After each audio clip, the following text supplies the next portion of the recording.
श्री बाळूमामा प्रसन्न. नमस्कार प्रेमळ भक्तांनो. वेचिलेती फुले, वेचिलेती फुले, ओविला तो हार. स्वीकारा मामा तुम्ही माझा साष्टांग नमस्कार. मामा सांगतात, जीवनाचा प्रवास तसा तर विचित्रच आहे. काहीही न घेता आपण येतो, बऱ्याच गोष्टीसाठी लढतो आणि सर्व काही इथेच सोडून जातो. भक्तांनो, अशाच प्रकारचे बाळूमामांचे महत्त्वपूर्ण संदेश ऐकण्यासाठी आत्ताच आपल्या चॅनलला सबस्क्राईब करा. जय बाळूमामा. मामा म्हणतात, अरे बाळा, आज तुझ्या जीवनात खूप मोठा चमत्कार होणार आहे. आज देवाने चमत्कार दाखवण्यासाठी तुझी निवड केली आहे. कारण देवाला माहीत आहे की हे कलियुग आहे आणि इथे चमत्कारापुढेच तुम्ही या नतमस्तक होते. देवाचा तू लाडका बाळ आहेस. देवाला तुझ्यापर्यंत परिवर्तन करायचे आहे. उद्यापासून तुझ्यामध्ये एक नवीन ऊर्जा येईल आणि लोक तुझ्याकडे पाहून स्वतःला तसं बदलायला लागतील. तुझ्याकडून मार्गदर्शन येईल. विश्वास असल्यास 111111 टाईप करा. भक्तांनो, आजच्या दैवी संदेशातून बाळूमामा तुम्हाला एक छोटीशी कथा सांगू इच्छित आहेत. तर ही कथा तुम्ही शेवटपर्यंत नक्की ऐका. भक्तांनो, या कथेचा तुमच्या जीवनावर चमत्कारिक असा मोठा परिणाम होणार आहे. त्यामुळेच हे एका उंदराची पवित्र कथा तुझ्या डोळ्यासमोर आली आहे. ही कथा तुमच्यासमोर येणे म्हणजे निव्वळ योगायोग नाही, तर ही देवाची इच्छा आहे म्हणून तुमच्यासमोर आली आहे. देवाने तुमचे कष्ट पाहिले आहेत, तुमचे दुःख भय पाहिले आहे. ही उंदराची कथा तुला रडवेल, तुमची भीती पूर्णपणे नष्ट करेल. ज्या चुका तुमच्याकडून आत्तापर्यंत झाल्यात त्या पुन्हा कधीच होणार नाहीत आणि तुझ्या नशिबाचे फासे नक्कीच बदलतील. तुलाही आनंदाच्या बातमीचा फोन येणे सुरू होईल. भक्तांनो, उंदीर एका छिद्रात राहत असे. फार पूर्वीची गोष्ट आहे. उंदीर खूप भित्रा होता आणि बहुतेक वेळा तो उंदीर त्याच्या छिद्रात राहायचा. उंदीर नेहमी घाबरत असे की मांजर त्याला पकडून खाईल. उंदीर क्वचितच त्याच्या छिद्रातून बाहेर आला. उंदराच्या छिद्राजवळ एका झोपडीत एक साधू राहत होता. एकदा उंदीर अन्नाच्या शोधात छिद्रातून बाहेर आला. उंदीर खूप घाबरलेला पाहून ऋषींनी उंदराला जवळ बोलावले. त्याच्या भीतीचे कारण विचारले. उंदीर म्हणाला, हे ऋषी, माझ्यावर मांजर अचानक हल्ला करून मला खाऊन टाकेल अशी भीती मला नेहमी वाटत असते. तुम्ही महान तपस्वी आहात. कृपया तुमच्या तपश्चर्येने मला मांजर बनवा, जेणेकरून माझी ही भीती दूर होईल. कायमचे ते संपू दे. उंदराचे म्हणणे ऐकून ऋषी मंदपणे हसले आणि उंदराला म्हणाले, मी तुला मांजर बनवीन, पण यामुळे तुझी भीती दूर होईल का? उंदीर म्हणाला, साधू महाराज, मी मांजर झाल्यावर मला दुसऱ्या मांजराची भीती वाटणार नाही. मग मी निर्भयपणे फिरेन. उंदराचे असे बोलणे ऐकून साधू महाराजांनी उंदराला मांजर बनवले. मांजर बनवून उंदराला खूप आनंद झाला आणि त्याने काही दिवस मोठ्या आनंदात घालवले. एके दिवशी एका कुत्र्याने त्याला पाहिले आणि मांजरीच्या मागे गेला. मांजर बनलेल्या उंदराने मोठ्या कष्टाने कुत्र्यापासून आपला जीव वाचवला. आता मांजरात बदललेल्या उंदराला कुत्रा अचानक हल्ला करेल आणि मारून खाईल अशी भीती वाटू लागली. मांजराच्या वेशात उंदीर पुन्हा साधू महाराजांकडे गेला आणि त्यांना म्हणाला, साधू महाराज, मला मांजर बनवून आनंद होत नाही. कुत्रा मला मारेल याची मला नेहमी भीती वाटते. कृपया मला कुत्रा बनवा. असा उंदीर साधू महाराजांना म्हणाला. त्याचे हे बोलणे ऐकून ऋषी पुन्हा एकदा मंदपणे हसले आणि त्याला कुत्रा बनवले. कुत्र्याच्या वेशात उंदीर काही दिवस आनंदात राहिला. पण एके दिवशी काही लांडगे त्याच्या समोर आले आणि त्यांनी त्याच्यावर हल्ला केला. मोठ्या कष्टाने कुत्र्याने त्याचा जीव वाचवला. कुत्रा उंदराला पुन्हा भीती वाटू लागली की कधीतरी लांडगे आपली शिकार नक्कीच करतील. कुत्र्याचा वेश घेतलेला उंदीर पुन्हा साधू महाराजांकडे गेला आणि साधू महाराजांना म्हणाला, साधू महाराज, कृपया मला लांडग्यात बदला, म्हणजे माझी भीती दूर होईल. मग ऋषींनी उंदराचे लांडग्यात रूपांतर केले. एके दिवशी एका सिंहाने लांडग्याच्या उंदरावर हल्ला केला, पण यावेळीही तो कसा तरी जीव वाचवला. लांडग्यात बदललेल्या उंदराला भीती वाटू लागली की कधीतरी सिंह आपली शिकार करेल. उंदीर पुन्हा ऋषींकडे गेला आणि त्यांना म्हणाला, साधू महाराज, तुम्ही मला आधी मांजर, नंतर कुत्रा आणि आता लांडगा बनवले, पण माझी भीती संपतच नाही. आता तुम्ही मला या जंगलाचा सिंह राजा बनवा, जेणेकरून मला इतर कोणत्याही प्राण्यापासून धोका होऊ नये. ऋषींनी पुन्हा त्याची विनंती मान्य केली आणि त्याचे सिंहात रूपांतर केले. सिंह बनलेल्या उंदराला आता आपली भीती कायमची संपुष्टात येईल असे वाटू लागले, कारण आता तो जंगलातील सर्वात शक्तिशाली प्राणी बनला आहे आणि जंगलातील दुसरा कोणताही प्राणी त्याच्यावर हल्ला करू शकत नाही.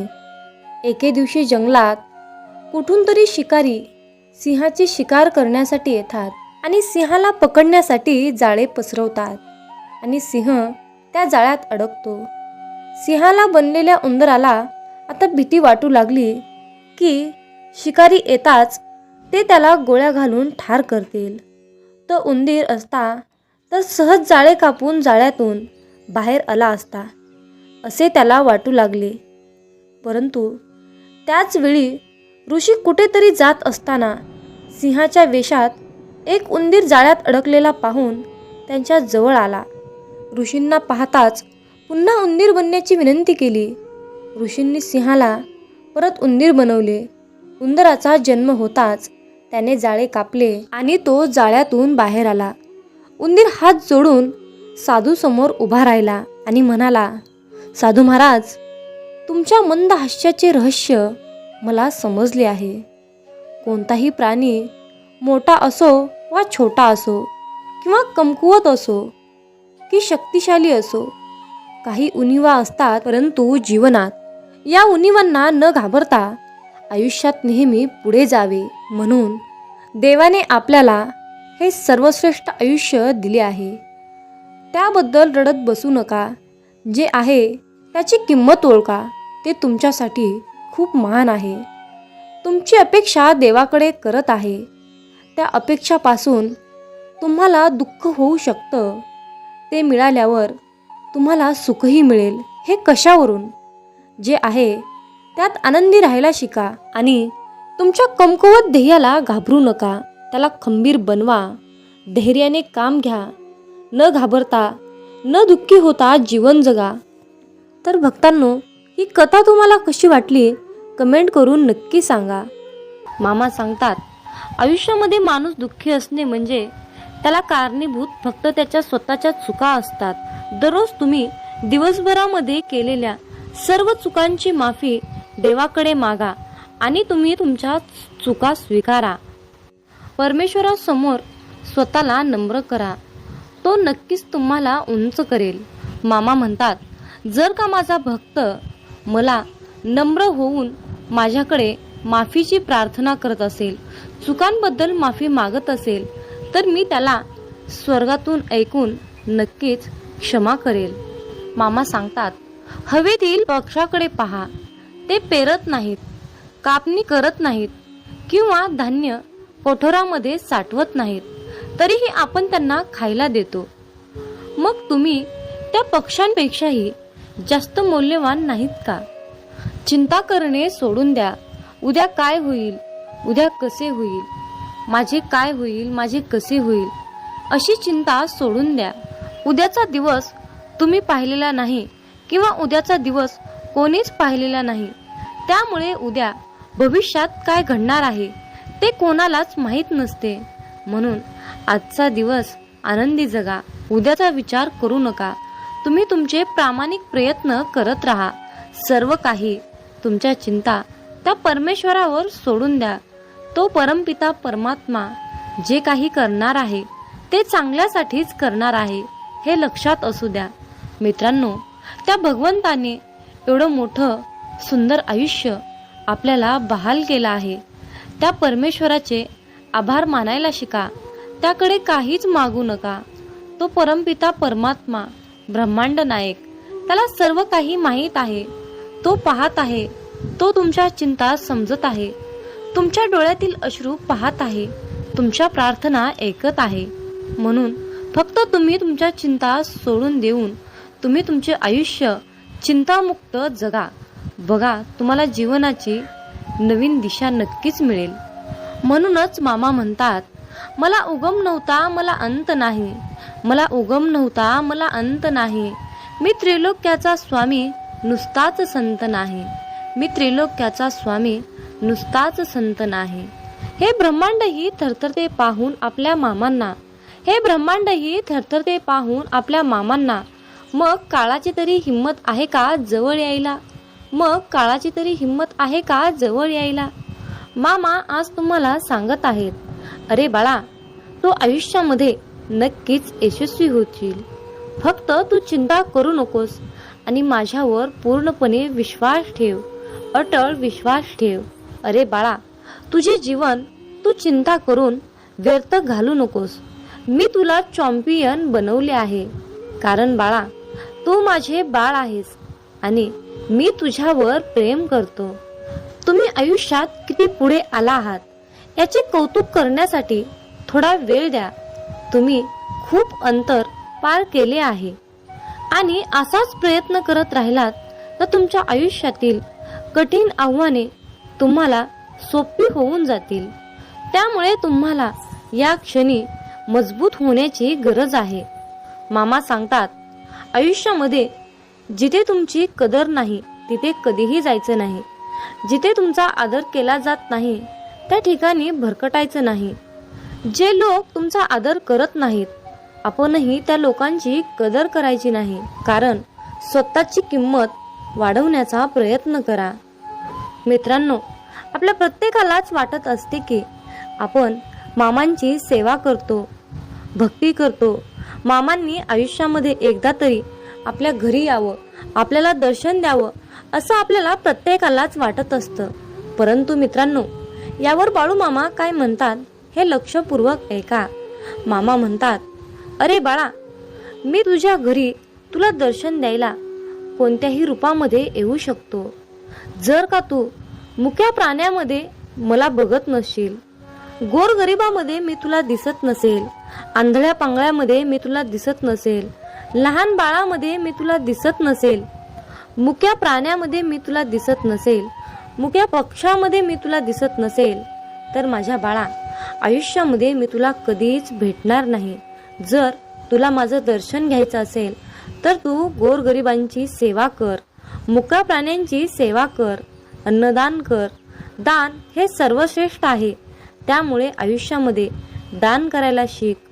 जर तू मी आज सांगितलेल्या कृती केल्यास तर मी तुला आयुष्यामध्ये एकदा तरी नक्कीच भेटेल आणि माझा आशीर्वाद सदैव तुझ्या पाठीशी नक्कीच असेल.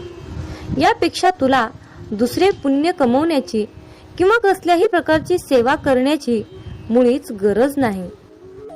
मामा म्हणतात, अरे बाळा, आज हा संदेश ऐकल्यानंतर तुझ्या जीवनात असे काही चमत्कार घडतील की ते चमत्कार पाहून तू आश्चर्यचकित होशील. जर जीवनात तुम्ही शांत राहणं आणि माफ करणं शिकाल तर तुम्हाला डोंगर सुद्धा स्वतः रस्ता बनवून देईल. इतिहास सांगतो की भूतकाळात सुख होतं, पण विज्ञान सांगतं की भविष्य काळात सुख आहे. पण अध्यात्म सांगतं की विचार चांगले आणि मन स्वच्छ असेल तर जीवनात दररोज सुख मिळतं. जीवन हे भविष्यात आहे ना भूतकाळात आहे, तर जीवन हे क्षणी वर्तमानात आहे. आयुष्यात जे झाले ते चांगलेच झाले, जे होत आहे ते चांगलेच होत आहे. आणि जे भविष्यात होणार आहे ते चांगलंच होणार आहे. तुझं माझं, लहान मोठं असे भेदभाव मनातून काढून टाका. मन पूर्णपणे तुमचं आहे, पण तुम्ही सर्वांचे आहात. मन हे अशांत आहे आणि त्याला नियंत्रित ठेवणे कठीण आहे, परंतु विशिष्ट अभ्यासाने मनाला वश करता येते. मामा सांगतात, मनाच्या शांततेशिवाय या जीवनात कोणतीही गोष्ट संपत्ती नाही. कोणताही माणूस त्याच्या जन्माने नाही तर त्याच्या कर्माने महान होतो. फळाची अपेक्षा न ठेवता काम करणे हेच खरे कर्म आहे आणि ईश्वर चरणी समर्पित तोच खरा धर्म. बाळूमामा पदोपदी हेच सांगतात. जेव्हा माणसाच्या गरजा बदलतात तेव्हा त्यांची बोलण्याची पद्धत सुद्धा बदलते. या जीवनात शांत राहण्यापेक्षा दुसरं कोणतंच मोठं उत्तर नाही आणि माफ करण्यापेक्षा दुसरी कोणतीच शिक्षा नाही. सतत संशय घेणारा माणूस या जगात नाही तर तो कुठेच आनंदी राहू शकत नाही. जर मनाला नियंत्रित नाही केलं तर तेच मन शत्रूप्रमाणे काम करेल. कोणीच आपल्या कर्मापासून पळून जाऊ शकत नाही, कारण काहीही झाले तरीही कर्माचे फळ हे भोगावेच लागते. माणूस त्याच्या विश्वासाप्रमाणे असतो. तो जसा विश्वास ठेवतो तसे त्याचे व्यक्तिमत्व बनते. मामा सांगतात, अति आनंदी असताना आणि अति दुःखी असताना कधीच निर्णय घेऊ नका, कारण या दोन्ही परिस्थितीत तुम्ही योग्य निर्णय घेऊ शकत नाही. ज्या माणसाकडे संयम असतो त्या माणसाची बरोबरी आयुष्यात कोणीच करू शकत नाही. माणूस नेहमी त्याच्या नशिबाला दोष देतो, पण हे त्याला माहित असतं की नशिबापेक्षाही मोठं त्याचं कर्म असतं आणि ते पूर्णपणे त्याच्या हातात असतं. सत्य कधीच सांगत नाही की मी सत्य आहे, पण खोटं नेहमी ओरडून सांगतं की मी सत्य आहे. ज्याचा परिणाम चांगला तेच चांगले कर्म असतात, नव्हे तर चांगले कर्म तेच ज्याचा उद्देश वाईट नसतो. पृथ्वीवर जसे ऋतू बदलतात तसेच माणसाच्या आयुष्यात सुख दुःख येत असतात. इंद्रिय आणि जाणीव यातून निर्माण होणारा आनंद नेहमी दुःखाला कारणीभूत ठरतो. प्रेमाचा अर्थ आहे सेवा करणे. सेवा करणे म्हणजे सतत आनंदी असणे. जी गोष्ट तुम्हाला कधीच आवडत नाही ती गोष्ट तुम्ही दुसऱ्यांसाठी करू नका. माणसाचे हृदय पवित्र असेल तर त्यांचे प्रेम बाहेरूनही पाझळू लागते. मामा म्हणतात, अरे बाळा, जीवनात यश मिळवणं सोपं नाही. त्यासाठी कष्ट आणि चांगल्या विचारांची सुद्धा गरज असते. म्हणून हा संदेश नक्की शेवटपर्यंत ऐका. जेव्हा तुमच्या मनात गोष्ट थांबवण्याचा विचार येईल तेव्हा तुम्ही विचार करा की त्या गोष्टीची सुरुवात का केली. लोकांच्या बोलण्यामुळे किंवा परिस्थितीमुळे निराश होऊ नका, कारण या दोघांनाही तुमच्या प्रतिक्रियेशिवाय महत्व नाही. लक्षात ठेवा, जर तुम्हाला तणाव हाताळता आला नाही तर तुम्हाला यशही हाताळता येणार नाही. प्रत्येक दिवस हा तुमचं आयुष्य बदलण्यासाठी मिळालेली एक नवीन संधी आहे. आयुष्यातील प्रत्येक दुःख माणसाला धडा शिकवतं आणि तो धडा माणसाला बदलतं. स्वतःवर विश्वास ठेवणे हेच मोठं गुपित यश आहे. फक्त मामांवर विश्वास ठेवा, सर्व काही तुमच्या मनासारखं होईल. कदाचित आज तुम्हाला यश नाही, परंतु येणाऱ्या काळात यश हे तुमची सावली आहे. तिला पकडण्याचा प्रयत्न करू नका. तुम्ही तुमचे कार्य करत राहा, चालत राहा, ती आपोआप तुमच्या मागे येईल. लक्षात ठेवा, जेव्हा तुम्ही प्रकाशाच्या दिशेने चालता तेव्हा तुमच्या मागे सावली येते. आयुष्यात समस्या असतील तरच तुम्ही यशाचा आनंद घेऊ शकता. जोपर्यंत जीवन आहे तोपर्यंत अनुभव घ्या, कारण अनुभव हा जगातील सर्वात मोठा शिक्षक आहे. आयुष्यात कितीही संघर्ष करावा लागला तरीही मागे हटू नका, कारण जो संघर्षातून मार्ग काढतो तोच खरा विजयी असतो. जितका मोठा संघर्ष होईल तितकंच मोठं तुम्हाला यश मिळेल. मामा म्हणतात, आता उठा, जागे व्हा, तोपर्यंत थांबू नका, जोपर्यंत तुम्ही तुमचे लक्ष प्राप्त करू शकत नाहीत. एक वेळा एकच काम करा, त्या कामामध्ये तुमचा पूर्ण आत्मा घाला आणि तुमचं सर्व दुःख, अडचणी, त्रास, सर्व काही इडापिडा विसरून जावा. त्यामध्ये यश फक्त आणि फक्त तुमचंच असेल. जोपर्यंत तुम्ही स्वतःवर विश्वास ठेवत नाही तोपर्यंत तुम्ही देवावरही विश्वास ठेवणार नाही. लोक तुमची स्तुती करोत अथवा निंदा, तुमचं लक्ष तुमच्यावर कृपा करू किंवा नका करू, तुमचा मृत्यू आज असो किंवा उद्या असो, आपल्या मार्गावरून कधीही भटकू नका. गरज संपली की विसरणारे फार असतात. गरज नसतानाही आपली आठवण काढणारे फार कमी असतात. गेलेला काळ कधीही बदलता येत नाही, परंतु येणारा काळ आपल्या हातात आहे. आयुष्यात जास्त नाही, पण एवढेच यशस्वी व्हा की आपल्या आईबाबांची इच्छा पूर्ण करता येईल. आयुष्यात जर काही तुम्हाला घडवायचे असेल तर प्रसिद्धी बदला, देह नाही. आयुष्य हे पुढे जाण्याचं नाव आहे, थांबायचं नाही. जर तुम्हाला सूर्यासारखं चमकायचं असेल तर सूर्यासारखं जळावं लागेल. यश मिळवण्यासाठी लढावं लागतं आणि सोपं बनवण्यासाठी समजावं लागतं. संधी मिळत नाही, ती मिळवावी लागते. तुम्ही जितकं कठीण काम कराल तितकंच यश तुमच्या मागे मागे येईल. यशाचं सिक्रेट म्हणजे कुठलीही गोष्ट हटके मार्गानं आणि जिद्दीने करा. यश म्हणजे अशी एखादी गोष्ट माहीत असणे, ती इतरांना माहीत नाही. प्रत्येकालाच पहिल्याच प्रयत्नात यश मिळेल असे नसते, परंतु अपयशाने हारून जाता कामा नये. यश हे निश्चित मिळणार आहे, परंतु तुम्ही केलेल्या कर्मावर विश्वास ठेवा. आयुष्य म्हणजे पत्त्यांचा खेळ आहे. चांगली पाने मिळणे हे आपल्या हातात नसते, परंतु मिळालेल्या पानावर चांगला डाव खेळणे यावर यश अवलंबून असते. खेळणारे जिंकण्यासाठी खूप वेळा अगोदर हरलेले असतात, हे लक्षात ठेवा. एकदा गंगेला विचारण्यात आले की तुझ्या पात्रात अंघोळ केल्यानंतर सर्व पापे धुतली जातात, मग तू त्या पापांचे काय करतेस? ती म्हणाली की मी समुद्रात नेऊन टाकते. समुद्राला विचारण्यात आले की तू या सर्व पापांचे काय करतोस? की समुद्र म्हणाला, मी ती सर्व पापे ढगात नेऊन टाकतो. ढगाला विचारण्यात आले की तू या सर्व पापांचे काय करतोस? ढग म्हणाला, ती सर्व पापे मी पावसाच्या स्वरूपात त्यांच्या घरावर नेऊन टाकतो.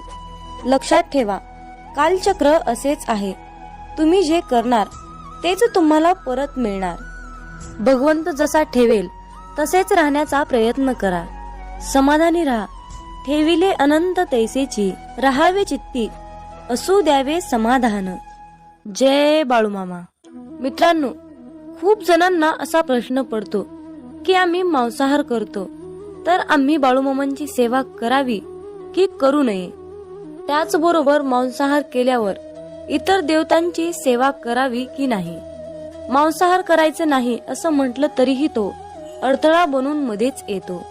अशा प्रकारच्या विचारांचं आपल्या मनामध्ये वादळ निर्माण होतं.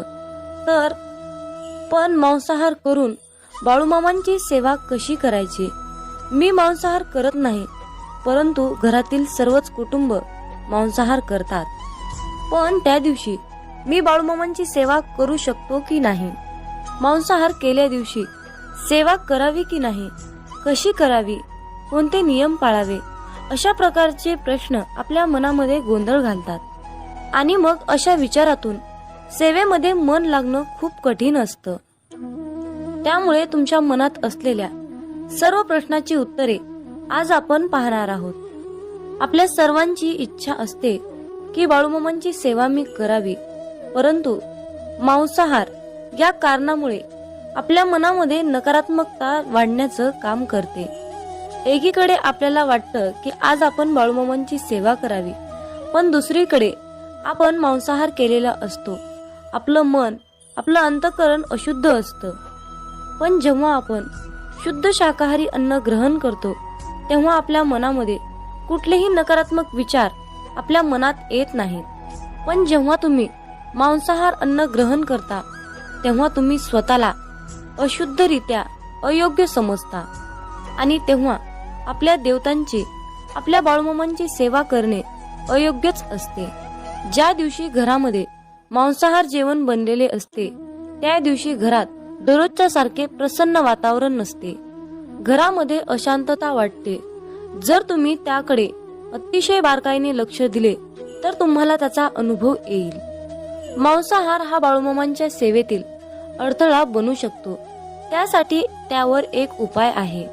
ज्या दिवशी तुम्ही मांसाहार अन्न ग्रहण केले आहे त्या दिवशी तुम्ही बाळूमामांची सेवा न केलेलीच बरी. त्या दिवशी बाळूमामांची सेवा कसल्याही प्रकारे करू नका. पण एक गोष्ट लक्षात ठेवा, ज्या दिवशी तुम्ही मांसाहार केला आहात तो दिवस तुमचा बाळूमामांच्या नामस्मरणाशिवाय व्यर्थ गेला आहे असे समजा. कारण एका ग्रंथात लिहिले आहे, ज्या दिवशी पुण्य घडले नाही तो दिवस गेला वाया. तया येमाशी करुणया नाही करावे पुण्य तात्काळ.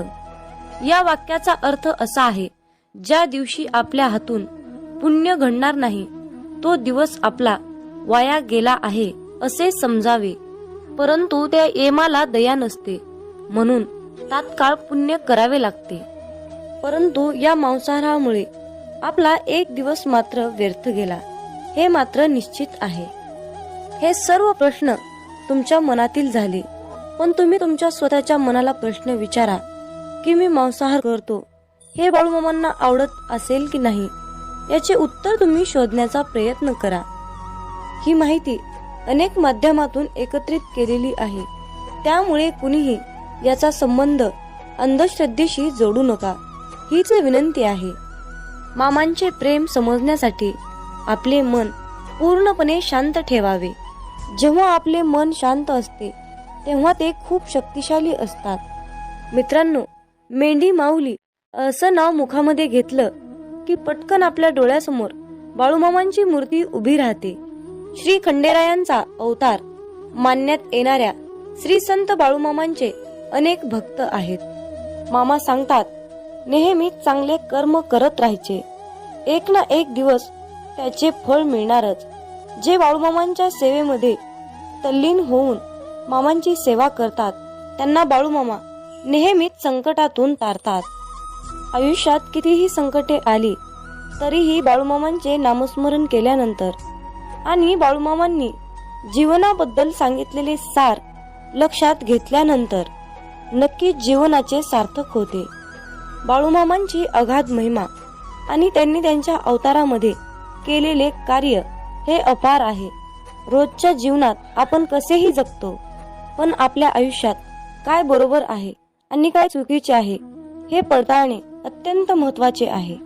मामा म्हणतात, श्रीमंतीचा गर्व नको, स्वाभिमानाने जगा, मीपणा सोडा, सर्वांशी प्रेमाने वागा, मन परमेश्वराच्या चिंतनात गुंतवा, थोर मोठ्यांचा आदर करा, कर्मावर आणि मामांवर विशाल विश्वास ठेवा. आयुष्यात कितीही संकटे आली तरीही त्यातून बाहेर या. हातातील रेषेमध्ये भविष्य पाहू नका, त्याच हाताने प्रामाणिक काम आणि मुखामध्ये मामांचं नाम राहू द्या. एखादी गोष्ट ती तेव्हाच शुद्ध असते तेव्हा ती एखाद्या चांगल्या व्यक्तीला शुद्ध मनाने योग्य वेळी दिली जाते. विनाकारण चिंता आणि भीती एखाद्या रोगाप्रमाणे आहे, ती तुम्हाला आतून टोकरत जाते. मामा म्हणतात, जीवन हे भविष्यात आहे ना भूतकाळात, तर जीवन हे क्षणी वर्तमानात आहे. आयुष्यात जे झाले ते चांगलेच झाले आहे, जे होत आहे ते चांगल्यासाठीच होत आहे आणि जे होणार आहे ते माझ्या कल्याणासाठीच होणार आहे. मामा सांगतात, कितीही विपरीत परिस्थिती असू द्या, मनुष्य हा श्वास घ्यायला विसरत नाही. तो कोठून तरी हवेचा स्रोत शोधतोच आणि श्वास घेतल्याशिवाय राहत नाही. त्याचप्रमाणे यशाची ओढ लागलेला मनुष्य कितीही विपरीत परिस्थिती असू द्या, यश खेचून आणतोच. कधी कधी आयुष्यात अशी वेळ येते की आपल्यालाही वाटतं की हे दिवस माझे केव्हा संपतील. पुन्हा पुन्हा त्याच अडचणी, तेच संकट माझ्या आयुष्यात येतात. हे केव्हा संपेल. मी आता हे सगळं सहन नाही करू शकत, कारण प्रत्येक वेळी नवा प्रॉब्लेम माझ्या पुढे उभा आहे. अशा वेळी काय करावे. डोळे घट्ट बंद करून श्री संत बाळूमामांचा फोटो डोळ्यासमोर आणून अगदी मनापासून श्रद्धेने अंतःकरणातून श्री संत बाळूमामांच्या नावाचं ध्यान करावं. बाळूमामांचा चेहरा डोळ्यासमोर आणून मामांना सांगावे, मामा, माझे सर्व दुःख, माझे सर्व संकट, अडचणी, समस्या सर्व काही तुमची आहे आणि मी मात्र तुमचा आहे. माझं आयुष्य तुमचं, माझं सर्वस्व तुमचं. आता तुम्ही काय आहे ते बघा. मी कसलंही टेन्शन घेणार नाही. माझं टेन्शन आता तुम्ही घ्या. मामांवर सर्व सोपवा आणि चिंतामुक्त होऊन मामांवर विश्वास ठेवा. मामा सर्व काही ठीक करतील. मामा म्हणतात, माझ्या प्रिय बाळा, तुला अशाच प्रकारे जगायचं आहे जिथे तुला मान मिळेल, जिथे तुला मत ठेवण्याची मुभा मिळेल. मनामध्ये नेहमी सकारात्मक विचार ठेव. तेव्हाच तर तू या जगामध्ये स्वाभिमानाने जगू शकणार. अरे बाळ, तू कुणाच्या शब्दाखाली दबला जाणार नाहीस. अशाच